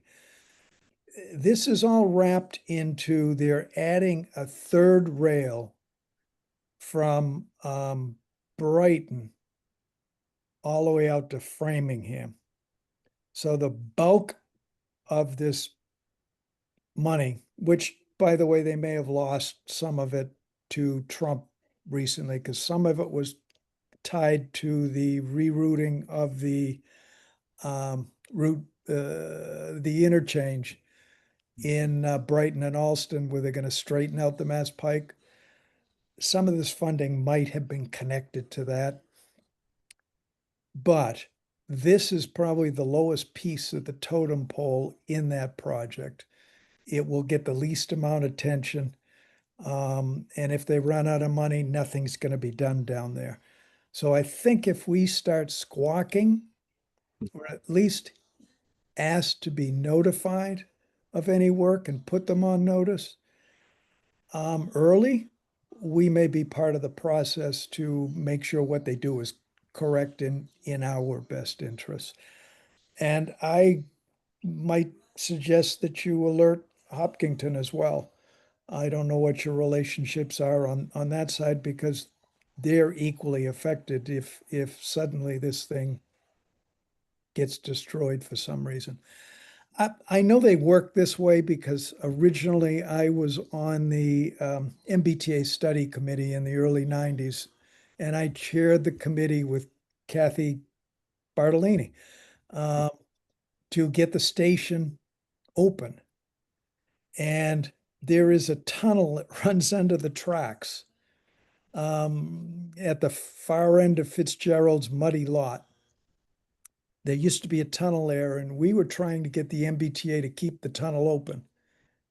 And they kept saying, no, no, no. And then one night, out of the blue, someone called me from down that area and said, there's a crew here in the middle of the night, and they filled it with concrete.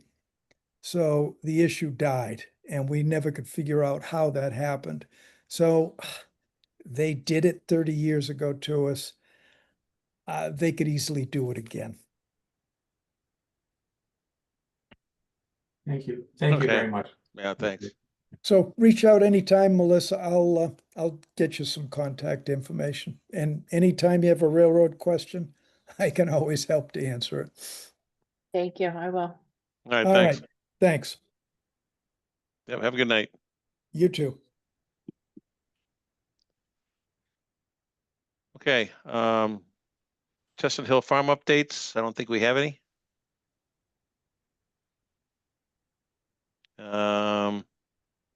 Let's see, update on open and active sites. Anything to talk about there? You're on mute or something. Lovely. Thank you all. Mhm. Just a few, Laura in her new skills caught 45 Southville working without a pre-construction meeting. So I met with the contractor today and reviewed some of those erosion controls. There's just one area he needs to toe in a little bit better and get a DEP sign up. I realized I misspelled phase school in my notes. So I'm going to do a pre-construction meeting with them probably next week to be determined which day so they can get started. They said they already installed their erosion controls, so you might see them if you're familiar with the area. I did check on, and I can't talk about it too much because we're in court with 200 Southville, but I took some updated pictures per the request of town council, and we'll get them over to them to see what the next steps are. And then I think there's been some discussion in the past about a potential violation at 259 Porterville with some soil disturbance, I guess piles, the planting area, etc.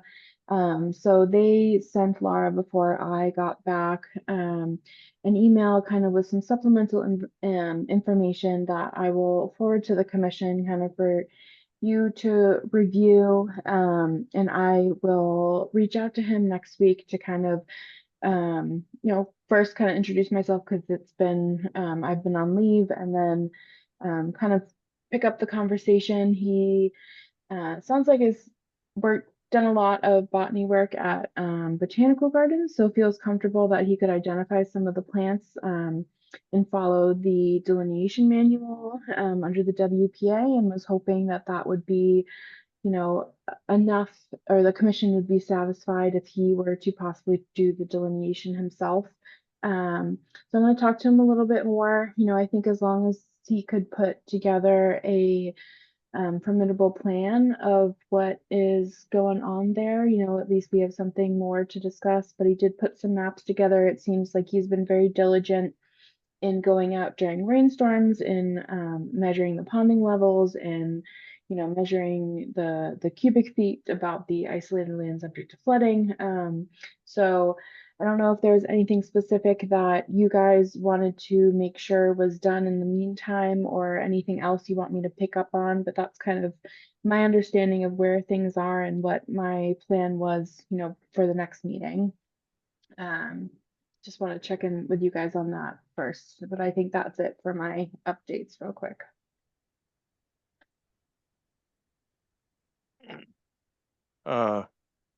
Nothing more from me. Okay. No. Does that sound okay in Porterville for now? Okay. It Great. does, yeah. All right. Let's see, Breakneck Hill, from the progress, I read what you're going on there, so moving forward. Mhm. The Yep, we got plantings. about 2 weeks left. Ben, did you have something? Yeah, I was, the Breakneck Hill Farm, stewardship kind of reached out to me with a little bit of concern over the, so there are a number of boulders and rocks on site. They're going to be processed to a 3-inch minus fill. And the concern is that the fill appears to be more in the order of like 6 to 8 inch minus. And they're very concerned that, when the 1 foot of topsoil is spread over this, it's going to, after the first couple of rainstorms, sort of disappear down into the rock. So they did bring that to my attention, and I had a lot of meetings with TRC and Strategic this week. Yeah. Unfortunately couldn't make it to the time that Freddie and Joyce met with them on site today too. Okay. So what my understanding is, what happened was there is some of the larger rock that was bigger than 3 inches that was scattered in different areas on the site, because when they were making a cut towards the kind of restoration replication area, they hit bedrock. So that stone was after the processor had left. So they tried to chisel it as best as they could. So what we came up with is, in the areas that we can see that it's obviously bigger than 3 feet, which seems to be in, it's scattered in like about, I think, 3 different areas, but still all together. they're Right. gonna take that bigger stone out and use it for the stream bed because we're gonna use those larger cobbles. So Oh, great. I think that's been mitigated. And then they talked about the meadow restoration today, and kind of made sure that they were on the same page for areas. So I know that they were going to get me the plan for the restoration that they were wanting to today. I haven't seen that yet, but hoping we can get that. The strategic thinks, the hydroseeder believes that we can hydroseed and it will take. So they are still planning to hydroseed when they're done with the topsoil, I think by the end of next week. So then they can start finalizing the access road, getting out of there so that that can start growing. And then I guess there's that transfer of the fence contract, so we will do that, so that the area will be blocked off. I'm gonna work on some more signage to say that the trail's still closed, etc. So hopefully all we're really waiting for is that meadow mitigation plan from stewardship and what they want. And I think I'm hoping that, all of those other kind of small things that have come up have been rectified through the various visits and talks we've had this week. But yeah, that Perfect. seemed to be a weird just happenstance. So yeah, they were definitely there. But they're making good on their 3 inches or less. And yeah, those were just Awesome. because Yeah, they're- this was last week that I heard about it, Yeah. and I wasn't privy to everything that happened this week, so that's fantastic. That's great news. Thank you. of course. Okay. And then, I think we're done. Unless someone wants to be on CPC. That's why I said I think we're done. Hmm. Unless we have a recent volunteer. Anyone? I'm just too busy. I don't have time. I just can't do it. All right. All right. Hard sell. I get it. With that, do I hear a motion to adjourn? So moved. Is it a second? Second. All in favor? Dulick, Yes. Barrington, Yes. Upton, Yes. Barbara Yaglovsky, Yes. Smith, Yes. Osmato. Yes. All right, guys, we'll see you in 3 right. weeks. Nice to see you back, Melissa. Good to Yes, see you, good to see you Melissa. Well, All right, Thank bye. you. all. Good night. Bye. night.